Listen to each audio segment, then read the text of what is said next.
You know I found Paula in a dumpster, right? What? You said you met her at the supermarket. I did. It was the bin out behind the dime a dozen. And you just picked her up out of the rubbish and brought her home? Why no? Sometimes I think I hardly know you.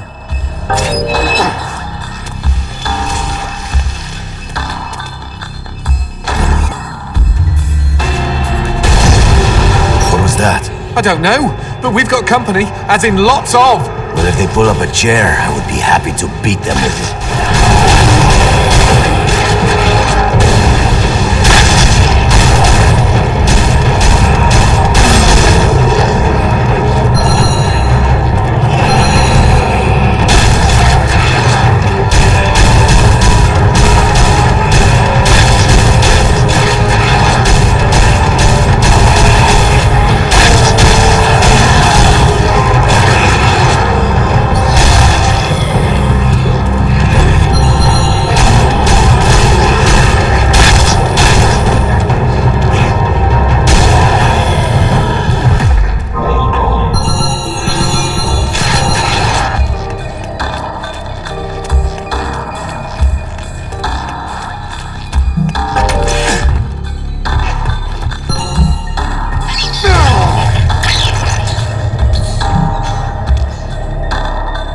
The man who never had his fill. It was a cold and snowy eve, certainly no night for a man without a home to be walking these grey and endless streets. Inside the pizza parlour, George Reed spun a lively tune on his harmonica. The local children giggled and pointed excitedly at the harmonica man as their parents glowed with approval. His reward would be all the pizza he could eat, 6 pies at least, and a warm bed in one of these folks' homes. He knew they were good for it. But when he tucked in for the night, George had not had his fill. As the years and calories stacked up, most men would have got older and fatter. Yet for all he consumed, George only got thinner as he washed from town to town. Tapeworm. Tonight he plied his trade with some grannies and orderlies in a nursing home. Hoo-ah! His harmonica filled the room with joy. After devouring 3 helpings of pork chops and mashed potatoes, he eyed the plate of the old woman next to him. Juice dribbled down his chin. "Go ahead, Georgie," she said. "You're such a good boy, you shouldn't have to starve." But George had not had his fill. Early the next morning, he was already on the freeway with his thumb in the air. "Where are you headed?" said the man in the truck. "Nowhere," said George. "Anywhere." It was a new decade, and tonight George played to an all but empty bar in the city. He had lost a lot of weight. Afterwards, the only woman in the joint took the stool next to him and asked him his name. The bartender leaned over the counter. "You don't know this guy, Mary. George is famous, been all over the tri-state area." With a wink, he added, "Man's insatiable." And that night, George proved it as he buried his face in Mary's beaver. "Holy woodland creatures! Attaboy, George! Attaboy, George!" "Play that harmonica," she purred. But even after 5 trips to heaven and back, he had not had his fill. The morning after was an awkward affair as they stared at each other over coffee. One wanted to feel more, the other just wanted to feel. In his final days, George was all skin and bones.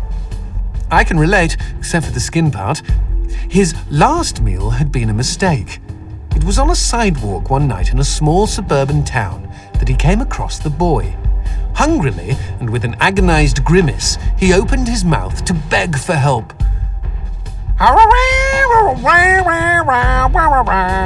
Out came a cacophony of wheezes and toots, but the boy understood. Wait, you mean Jorge ate his harmonica? Once he was alone, George Reed looked at the candy bar he held in one hand and began to cry.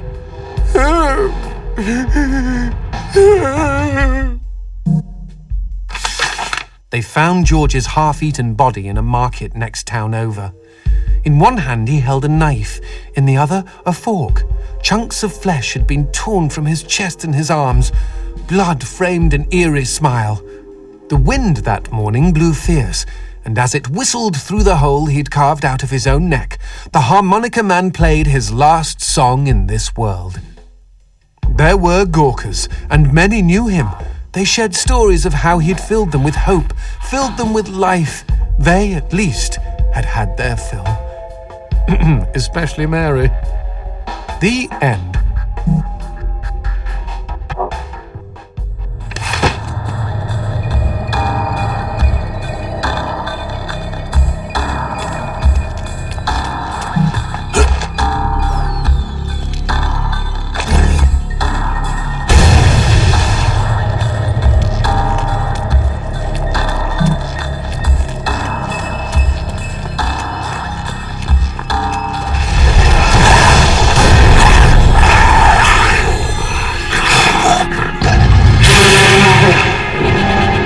Cheeky him! He doused our goat! Then let's put out some lights of our own.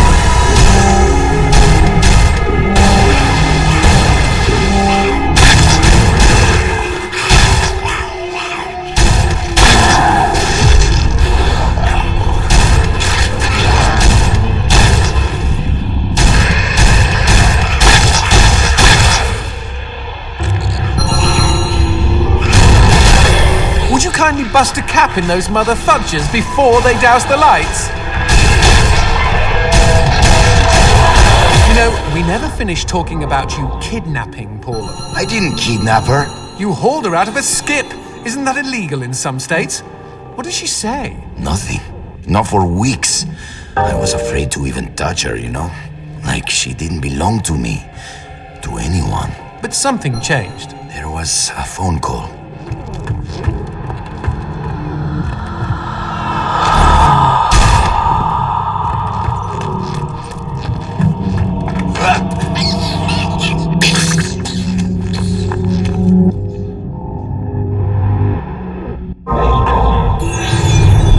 Speaking of phones, put that on hold, G. We've got company.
Put that on hold, G.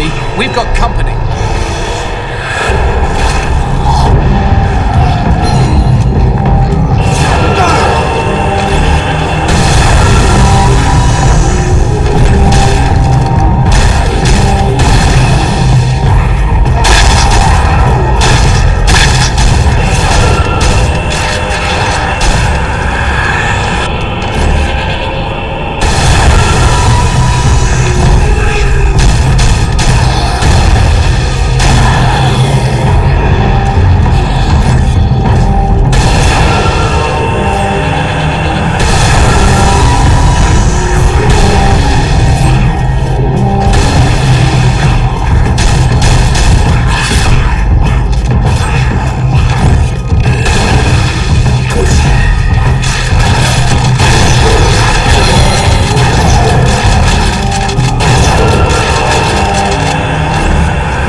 what's this about a phone call? Me and Paula were eating when the phone rang.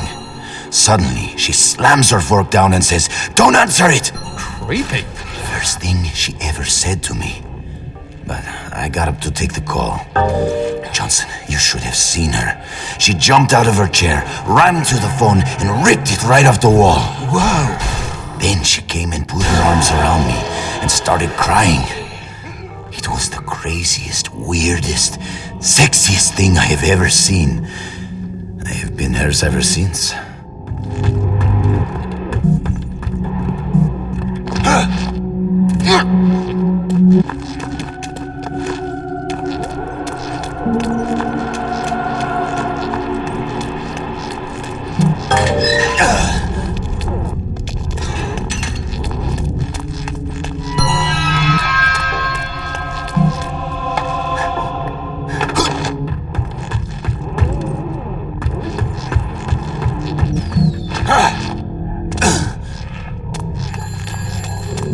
Expecting any phone calls? No, siree. Maybe it's from Paula. Or at least someone with answers.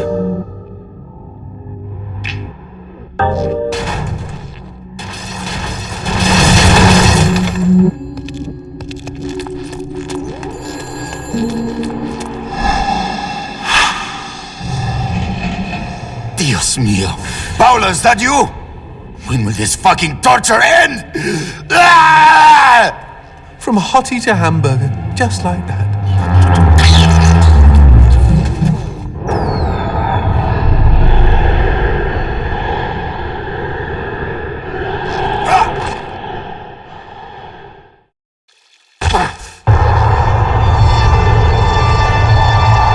Fireworks! We could use these to chase away the darkness, at least in short bursts.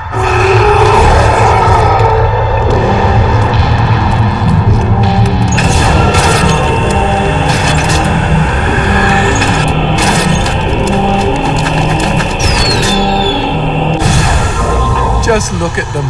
Fiery sprinkles in a great big chocolatey sky. Johnson, shut up.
What the shit is that? Let's take a closer look.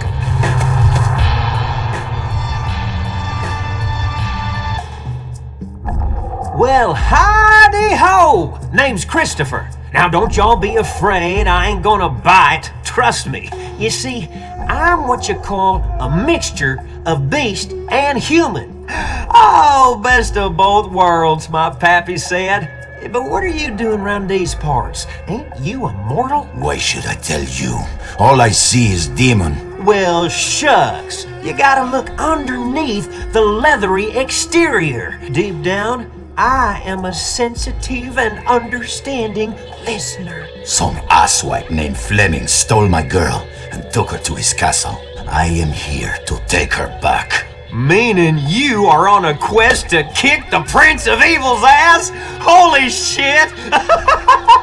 Oh, I want in on some of this action. How can I help, huh? How can I? Well, I hope that you're offering more than just enthusiasm. I tell you what, I get pretty hungry, and I just love them white gems. You get enough of those and we can trade. With the right incentive, I might even be able to introduce you to some real product. Know what I mean? Magnifico. Okay? Then chuck them sparklies right down the hatch.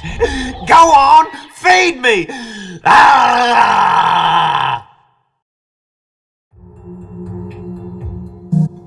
Happy trails! Looking for any rare items?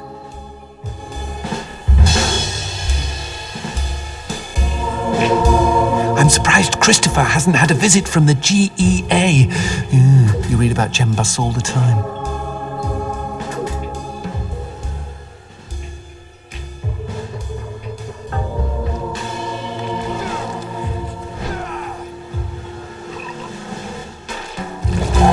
Y'all take care now.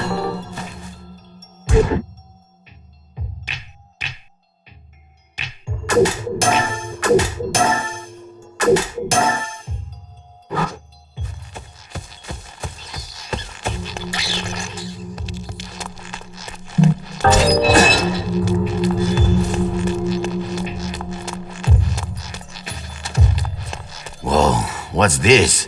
Sushi with a dick? These guys may look ugly, but they're actually quite useful. Are they friendly? Yes, I kept one as a pet. Hit them with light, and they'll keep you safe.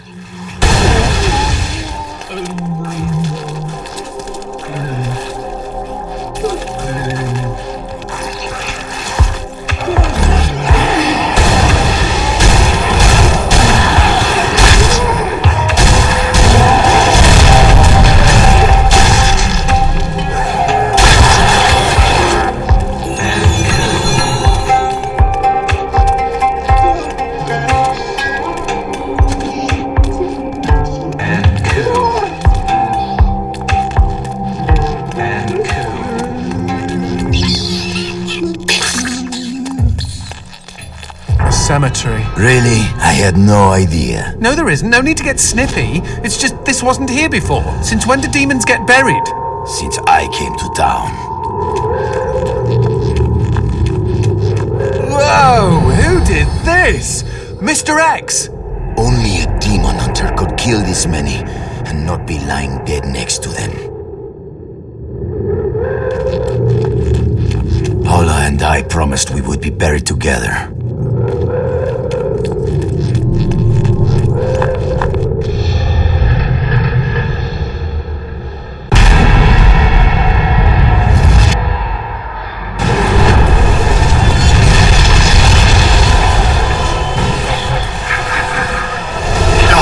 Any suggestions? Aim for the head! Not that you really have a choice.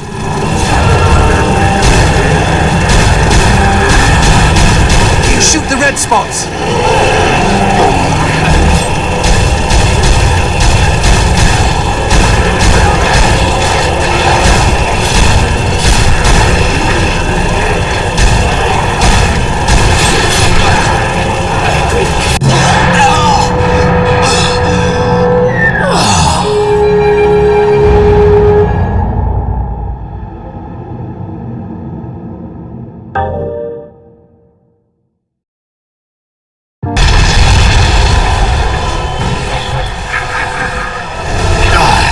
suggestions? Aim for the head!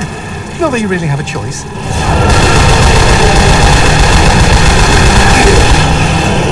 Shoot the red spots!